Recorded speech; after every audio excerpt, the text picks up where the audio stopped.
ওকে, এটা এখন খেয়াল করো। সো আমরা যদি এটাকে ফ্যারাডেতে নেই, এটাকে কত দ্বারা ভাগ করা লাগবে? এই কুলম থেকে ফ্যারাডেতে নিয়ে নিয়ে যেতে গেলে? 9500। হ্যাঁ, সো এটা হচ্ছে যে 18,000 ডিভাইড বাই 96,500 দ্বারা ভাগ করে দিলেই এটা চলে যাচ্ছে ফ্যারাডেতে। সো এইটা আমাদের ফ্যারাডেতে নেওয়ার রিজন হচ্ছে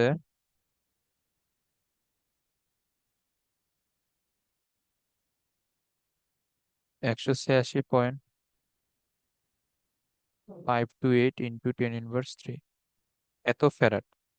এখন যে বলছে এখানে তোমার কপার সালফেট কি পরিমাণ এই কপার সঞ্চিত হবে। সো এখানে আমাদের কপার সালফেট দ্রবণের মধ্যে এটা যদি দ্রবীভূত অবস্থায় থাকে, তো এইখান থেকে কপার হবে 2+, সালফেট হবে 2-। তো 1 মোল কপার সঞ্চিত করার জন্য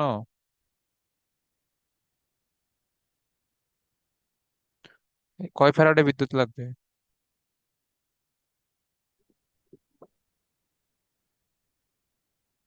2।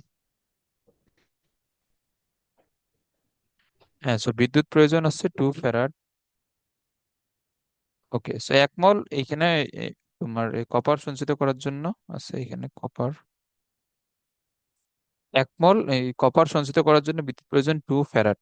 তাহলে এখন আমরা যদি এখানে এমনিতে, আচ্ছা তুমি এখানে বাংলা ভাষা আসলে লিখতে পারবা। সো 2 ফ্যারাড এখানে বিদ্যুৎ প্রয়োজন আছে, এটা আমি সেম লাইনটা একটু উল্টা ভাবে লিখি। তাহলে 2 ফ্যারাডে বিদ্যুৎ এখানে প্রবাহিত করলে তাহলে তোমার কপার সঞ্চিত হচ্ছে 1 মোল না। বাট আমাদের কাছে এখন আছে এত ফ্যারাড, 186.528 - 3 এত ফ্যারাড বিদ্যুৎ দিলে তাহলে আমাদের এখানে আসবে 186.528 ডিভাইড বাই 2 এত মোল কপার।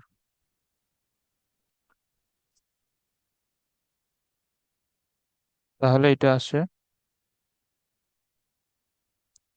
93.2642 ইন্টু 10⁻³ মোল। এটা বুঝছো? হুম, বুঝছি।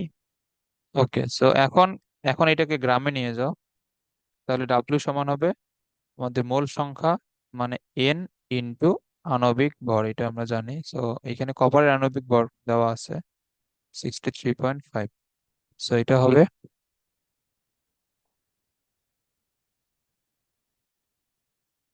5.922 গ্রাম।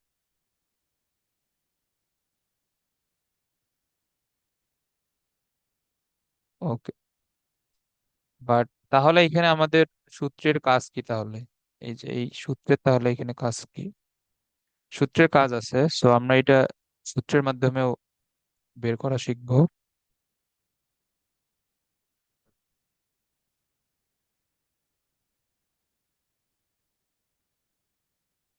সো এখন এই আমরা যদি এই সূত্রের মাধ্যমে বের করতে চাই W = Z/I/T, আমাদের এখানে কি জানা লাগবে?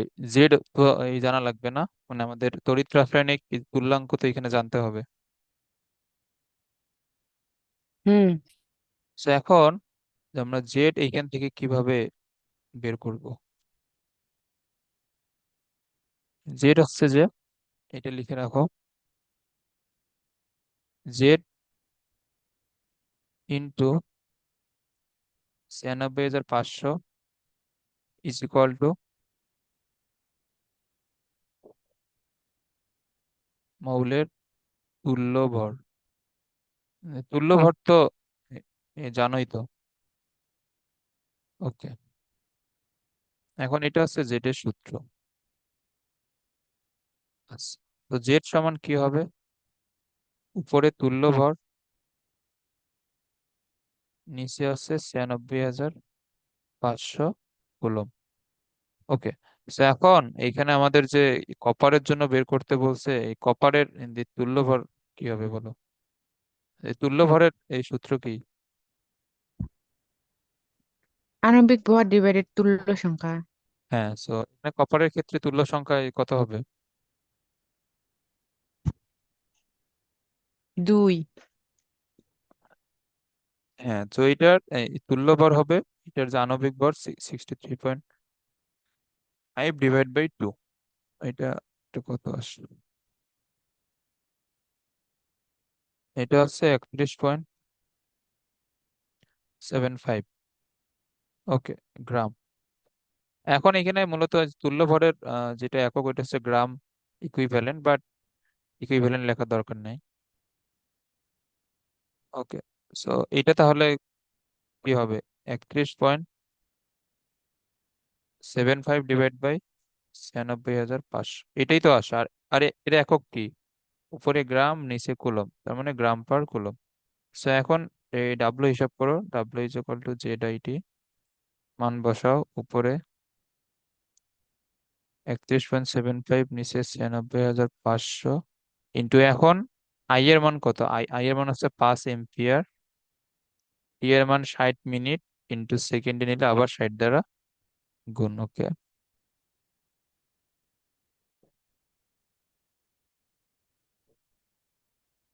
এখন এটা ক্যালকুলেশন করে দেখো, সেমই আসবে, এত গ্রাম। বুঝছো? বুঝছি।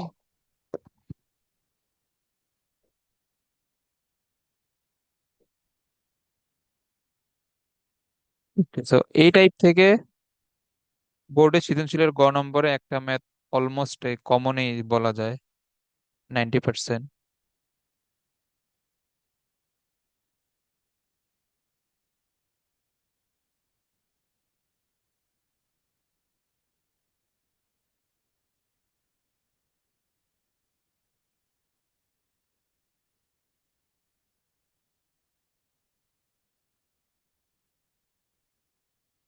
ওকে, এখন এই দুইটা খেয়াল করো।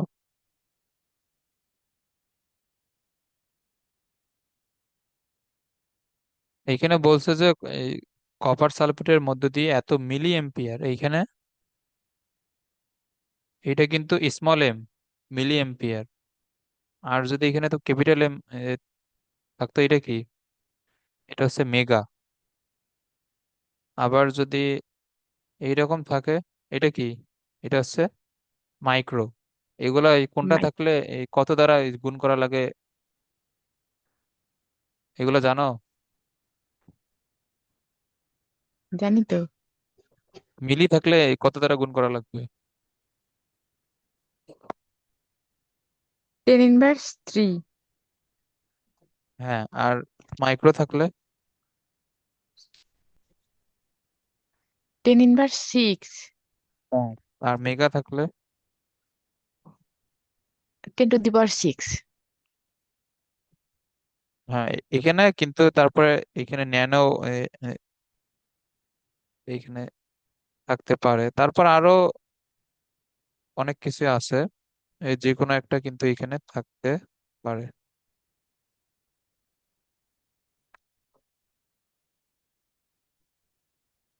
ওকে, তো এখন তড়িৎদ্বারে সঞ্চিত কপার পরমাণুর সংখ্যা বের করতে আহ, এইখানে বলছে। তো এখন এটা তুমি দুই ভাবে করতে পারো। এখন কিভাবে? দুই ভাবে তুমি যদি এখানে কত ফ্যারাডে বিদ্যুৎ আছে, ওইটার মাধ্যমে কত মোল কপার জমা হইলো সেটা তুমি জানতে পারো, দেন অ্যাভোগাড্রো সংখ্যা দ্বারা এই যে গুণ করে। আচ্ছা, আমি এই করে দেই এই দুইটা, তাহলে বুঝবা। ওকে, তো এখন আমরা যদি ফার্স্ট ওয়েটা দিয়ে করি। সো আমাদের প্রথমে কিউ বের করতে হবে, যেটা হচ্ছে I × T। সো আই এখানে দেওয়া 160 মিলি এম্পিয়ার, মানে 10^3। টি এর মান হচ্ছে 40 মিনিট, 40 × 60।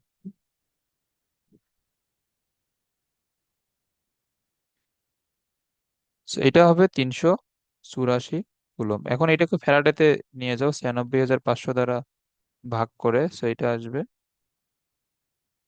তোমার 3.97 × 10^3, এত ফ্যারাড। সো আমরা তো এখানে জানি, তাহলে তোমার এই কপারের এক মোলের জন্য কত ফ্যারাডে লাগবে? 2 ফ্যারাডে। সো এটা হচ্ছে, আচ্ছা আমি এখানে সংক্ষিপ্ত করে লিখি তাহলে 2 ফ্যারাডে। এখানে তুমি পরীক্ষা পুরোটাই লিখবে যে 2 ফ্যারাডে বিদ্যুৎ পরিচালনা করলে বা 2 ফ্যারাডে বিদ্যুৎ প্রবাহিত করলে কপার জমা হয় 1 মোল। এইভাবে লিখবা। তাহলে এখানে আমাদের যত ফ্যারাডে আছে, এত ফ্যারাডে বিদ্যুৎ সমান, এটা হচ্ছে 3.97 ইন্টু 10⁻³ এরকমই তো। ওকে, তাহলে এটা হচ্ছে 1.9896 এত মোল, এত মোল কপার জমা হবে। এখন তুমি যদি মোল সংখ্যা জানো, তো কপার পরমাণুর সংখ্যা এখান থেকে কিভাবে বের করব?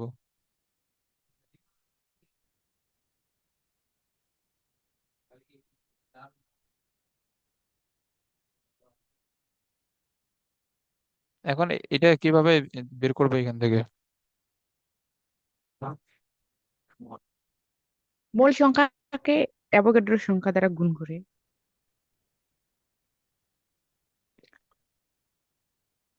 হ্যাঁ, এটা তো সহজ। ওকে, সো এটা হচ্ছে 1.198 ইন্টু 10⁻²1।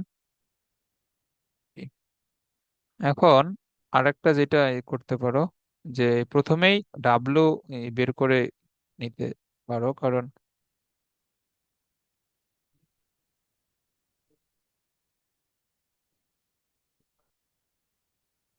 জানি না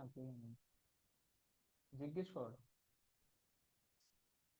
ওকে, সো এখন এইখানে আমরা W is equal to Z height. এখন জেড সমান আমরা কি জানি, যে তুল্য ভর ডিভাইড বাই 96,500।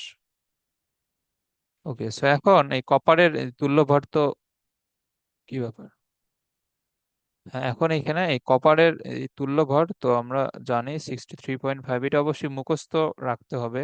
এই কপারের ভর ডিভাইড বাই 2, এটা তো আমরা জানি। আর আই এর মান হচ্ছে 160 ইন্টু 10⁻³ আর টি আছে 40 ইন্টু 60। তুমি চাইলে এটা ডিরেক্ট করতে পারো,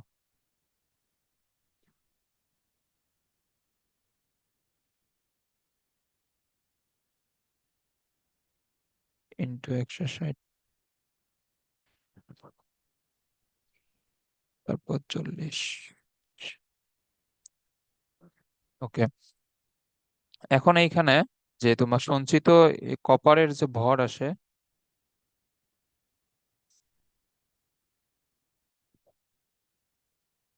এইটা এত গ্রাম।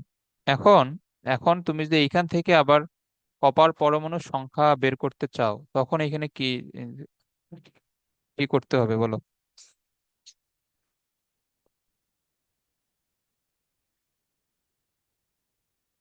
সহজ নিয়ম,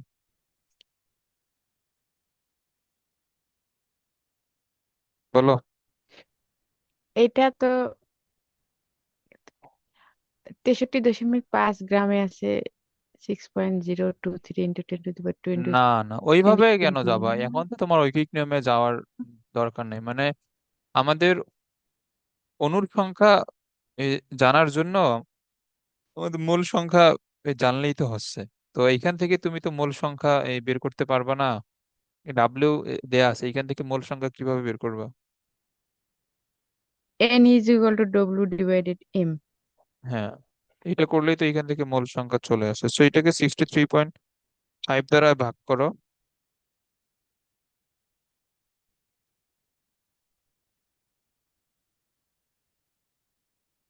কি ব্যাপার, এর সাথে তো আবার মিলে না,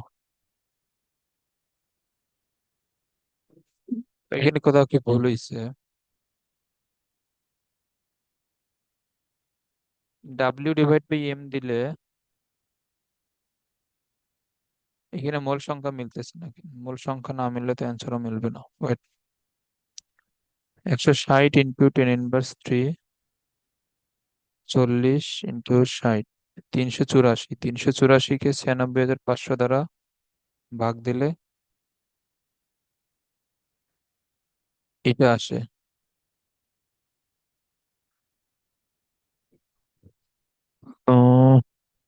হ্যাঁ, ঠিকই তো আছে সবকিছু। তারপরে এটা ডিভাইড বাই 2,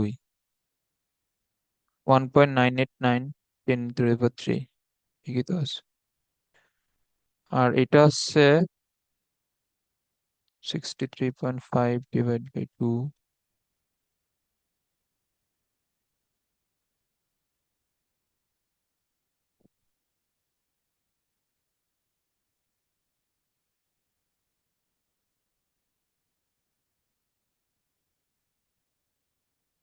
আচ্ছা দাঁড়াও, এইখানে মনে হয় সম্ভবত এই ক্যালকুলেশনে বলেছে এটা হয় 126.341968 এত গ্রাম। এখন যদি আমরা এটাকে 63.5 দ্বারা যদি ভাগ দেই, তাহলে হচ্ছে আমাদের এই যে মূল সংখ্যা চলে আসে। সো এটা ডাব্লিউ আর এম, এটা মুখস্থ থাকতে হবে। 63.5, সেইখান থেকে তুমি মূল সংখ্যা এই যে 9896 10^3 এটাই পাবা। সো এই যে আমাদের এইটা কিন্তু সেম। সো এখন তুমি এই যে কোনো দুইভাবেই মূল সংখ্যাটা নিয়ে আসতে পারো। সো এখন তোমার যদি মূল সংখ্যা নিয়ে আসতে পারো, তাহলে কপার পরমাণুর সংখ্যা তো ওইটাই হবে। একটু বুঝছো? হুম, বুঝছি।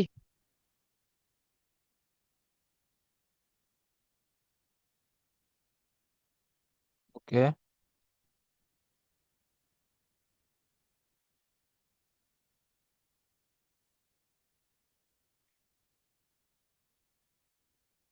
সালফিউরিক অ্যাসিডের লঘু জলীয় দ্রবণের মধ্যে প্লাটিনাম তারের মাধ্যমে 1 ঘন্টা বিদ্যুৎ প্রবাহিত করায় আদর্শ তাপমাত্রা এবং চাপে 250 মিলিলিটার হাইড্রোজেন গ্যাস উৎপন্ন হলো। বিদ্যুতের মাত্রা কত ছিল? ওকে।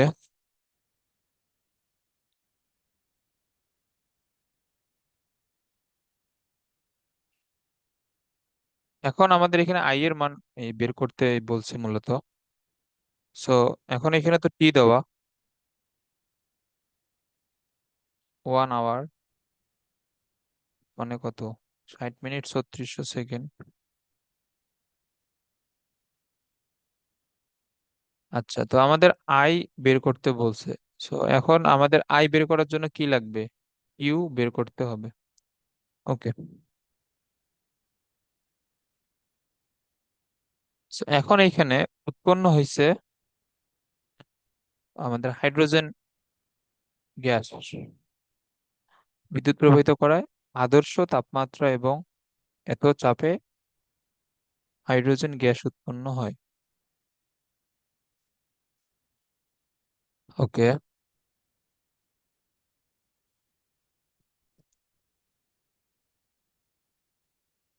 সো 250 মিলিলিটার না? আচ্ছা, এখন এখানে আমাদের পরিবেশ রসায়নের কিছু নলেজ লাগবে। সো এটা যেহেতু বলছে আদর্শ তাপমাত্রা এবং চাপ, এটা মানে কি? এটা মানে হচ্ছে এসটিপি না? সো এইখানে তোমার হাইড্রোজেন গ্যাসের যে আয়তন,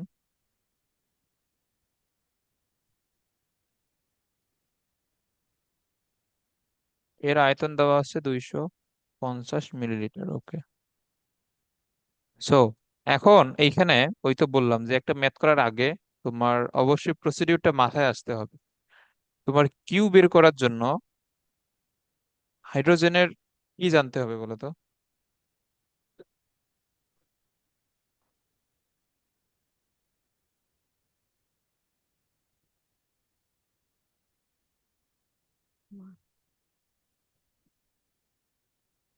বলো।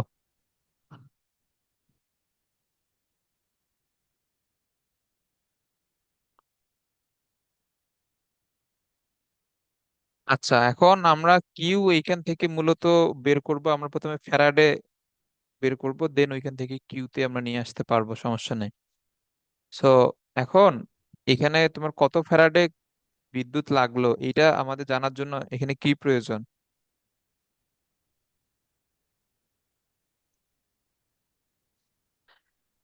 এটা জানার জন্য তো মোল সংখ্যা জানতে হবে তোমার আগে।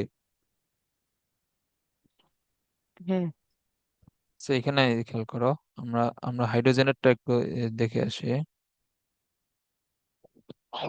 ওকে, এখন এইখানে তোমার হাইড্রোজেন, এখানে হাইড্রোজেন নর্মালি প্লাস আকারেই থাকে আমরা জানি। So, এটা যদি একটা ইলেকট্রন গ্রহণ করে, এটা কি এইচে রূপান্তরিত হয়? এটা তো এইচে রূপান্তরিত হয় না, এটা সবসময় এইচ টু আকারে থাকে। So two, two. তাহলে এক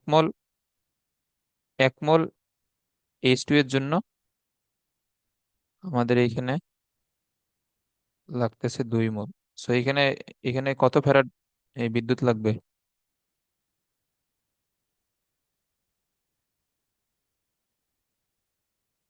2। এটা বলো। এটা হচ্ছে 2 ফ্যারাড। ওকে,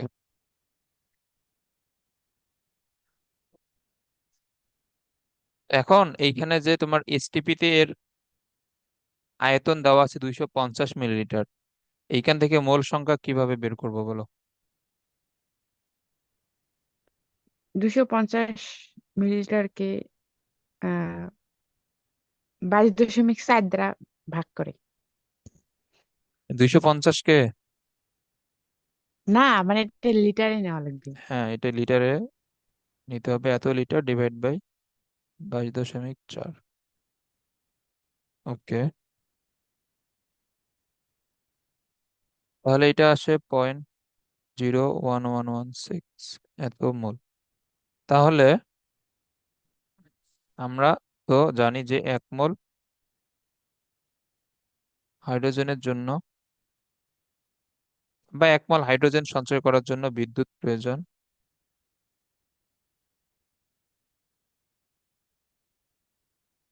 2 ফ্যারাড। তাহলে এখানে আমাদের যত মোল আছে 0.01116,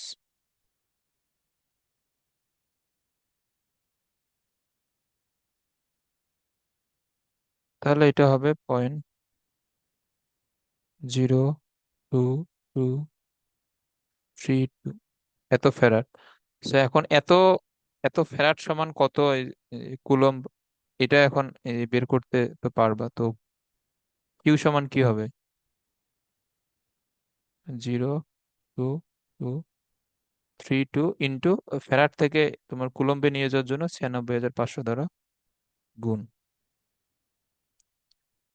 তাহলে এটা আসে 2154.01787 কুলম্ব। সো এখন আমরা কিউ এখান থেকে বের করে ফেললাম। সো এখন যেহেতু আমাদের আই আই এখান থেকে প্রয়োজন, সো আমরা জানি I is equal to Q divide by T. So Q এর মান এটা, টি এর মান হচ্ছে 3600। সো এটা হচ্ছে 5983 এম্পিয়ার। এই ম্যাথটা খুবই ইম্পর্টেন্ট। ওকে,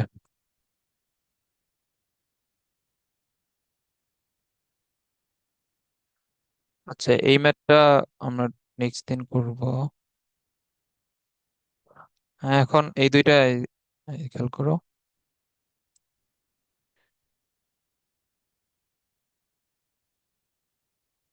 এখানে বলছে সিলভার নাইট্রেট, সিলভারের সংকেত কি? AG। হুম, এর যোজনী কিন্তু এক, আর এটা হচ্ছে সিলভার নাইট্রেট। ওকে, সো সিলভার নাইট্রেট দ্রবণের মধ্যে, সো এটা এটা এখানে কিভাবে দ্রবীভূত থাকবে? একটা হচ্ছে সিলভার আয়ন আর একটা হচ্ছে নাইট্রেট আয়ন। সো এত এম্পিয়ার আই এর মান দেওয়া, টি এর মান বের করতে বলছে 1.89 গ্রাম। সো এখন দেখো, সো এখানে সিলভারেরও কিন্তু আণবিক ভর মুখস্থ থাকা লাগবে। ওকে, সো এটা ম্যাথ করতে করতে এই বুঝবা যে এখানে কার কার আণবিক ভর এখানে প্রয়োজন। ওকে, বাট এইচএসসি পরীক্ষায় ম্যাক্সিমাম সময় দেয়াই থাকবে, তারপরও রিস্ক নেওয়া তো যাবে না, এগুলো অবশ্যই মুখস্থ রাখবা। এটা ওকে। সো এখন যেহেতু আমাদের আই দেওয়া, টি বের করতে বলছে, সো আমাদের এখানে লাগবে কি? কিউ লাগবে। সো কিউ মানে তো চার্জ। তো এখন এটা এটা বের করার জন্য আমাদের এখানে মোল সংখ্যাটা প্রয়োজন। সো মোল সংখ্যা হবে W divide by M. W তো দেওয়া 1.89 গ্রাম, এম এটা।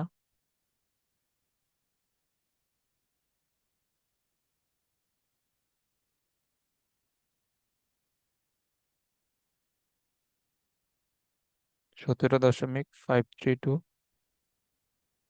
ইন্টু 10⁻³ ওকে, সো এখন 1 মোল এই সিলভারের জন্য কত ফ্যারাডে বিদ্যুৎ এই যে দরকার? এক ফ্যারাডে। হ্যাঁ, সো এটা ওইভাবে লিখবা। তাহলে এখানে আমাদের যত মোল আছে,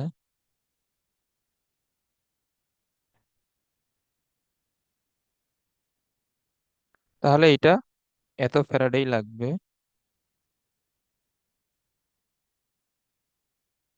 আচ্ছা, এখানে এত মোল হবে। ওকে, তো এত ফ্যারাডে বিদ্যুৎই লাগবে। সো এইখানে আমরা তাহলে এখান থেকে কিউ এর মানটা আমরা বের করে ফেলতে পারবো, কারণ ফ্যারাডেকে 96,000 এই 500 দ্বারা তুমি যদি গুণ করো, কিউ এর মানটা চলে আসবে। সো এটা হচ্ছে 1691.883 coulomb. Okay, so Q is equal to IT আমরা জানি। সো কিউ জানা, আই জানা, কিউ এর মান হচ্ছে Q divide by I 1.5। So এটা আসে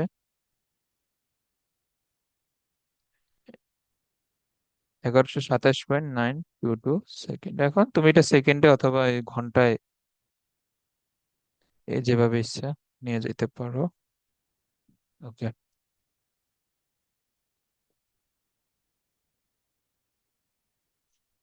এখন ক্রোমিয়াম সালফেট, এখন দেখো এখানে কিন্তু বলে দিছে এটা দ্বারা কি বোঝায়। এটা দ্বারা বোঝায় যে ক্রোমিয়ামের সংকেত এখানে 3। সো এটা তাহলে তোমার যৌগের সংকেত হবে এরকম। এটা বুঝছো? হ্যাঁ। এখানে ওই যে তোমার ডান সাইডে রোমান সংখ্যা দ্বারা 3 লিখে দেওয়া বলতে এখানে তোমার ক্রোমিয়ামের যোজনী, এখানে ক্রোমিয়ামের যোজনী 3 বোঝায়। ওকে, এবং এইখানে ক্রোমিয়ামের আণবিক ভর দেয়া। সো তাহলে এখানে এই যৌগের মধ্যে এখানে তোমার ক্রোমিয়াম সঞ্চিত আকারে থাকবে এই রূপে। মানে তোমার ক্রোমিয়াম যদি এই তড়িৎ বিশ্লেষিত হয় তাহলে এটা ক্রোমিয়াম 3+ আকারে থাকবে, আর সালফেট থাকবে 2-। সো এখান থেকে বোঝাই যাইতেছে যে 1 মোল ক্রোমিয়ামের জন্য এই কত ফ্যারাডে বিদ্যুৎ লাগবে।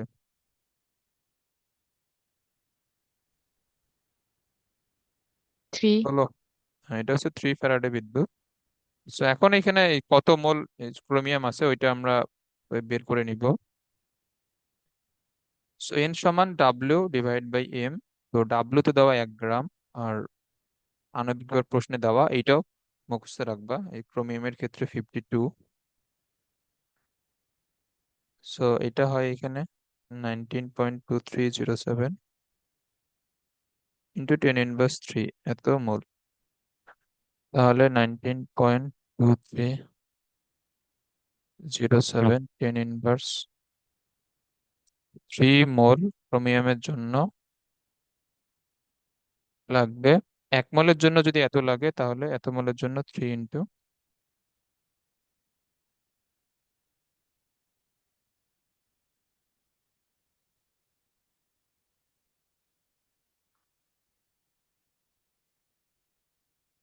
সো এটা আসে 3 ডিভাইড বাই 52। আচ্ছা, এখানে তো মোল হবে না, এখানে ডান দিকে হবে ফ্যারাডে।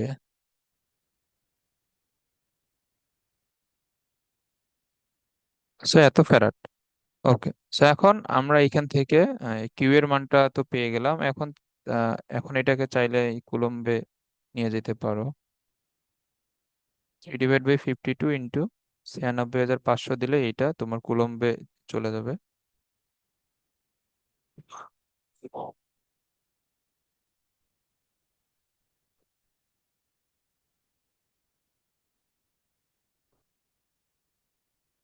তো এটা আসে 5,600।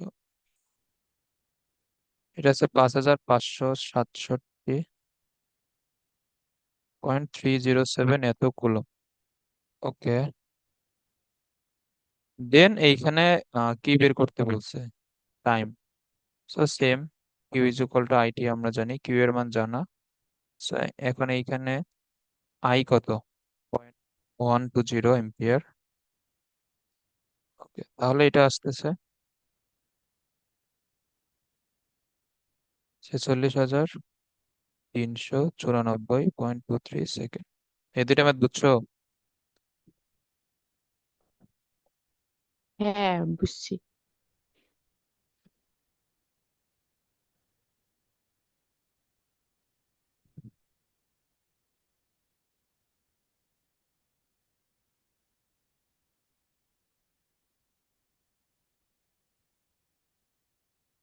এই দুইটা করবা, ট্রাই করবা এগুলো। এগুলো নিজে নিজে সলভ করার ট্রাই, এগুলো করবা। আর আজকে এই পর্যন্ত থাক, আমি পিডিএফ দিয়ে দেবো। আর আর যেগুলো এই বলছি, যে ত্রিকোণমিতির সূত্রগুলো মুখস্থ করে যে রাখতে, ফার্স্ট পেপারে চ্যাপ্টার 7-এর এগুলো অনেকগুলো সূত্র আছে, প্রায় 25-30টার মতো সূত্র আছে। এতগুলো হয়তো নাই, 20-22টা আছে হয়তো। আচ্ছা, এই যতটাই থাক এগুলো মুখস্থ করে ফেলবা সবকিছু। আমরা এরপরে ত্রিকোণমিতি শুরু করব, কারণ আমাদের আরো অনেকগুলো চ্যাপ্টার বাকি আছে। ত্রিকোণমিতি, তারপরে অন্তরীকরণ, যৌগীকরণ, অনেক কিছুই বাকি আছে। So, এগুলো করতে হবে। সো এগুলো মুখস্থ করে যে রাখিও। এমন ভাবে মুখস্থ করবা যাতে মানে ক্লাসের সময় যাতে কোনো সমস্যা না হয়। কারণ ত্রিকোণমিতিতে সূত্র ছাড়া ম্যাথ একটাও এবং একটা লাইনও বুঝতে পারবা না। সো সূত্র যাতে একদম ঠোঁটস্থ হয়ে যায় এই 2-3 দিনে। তো ঠিক আছে। আচ্ছা।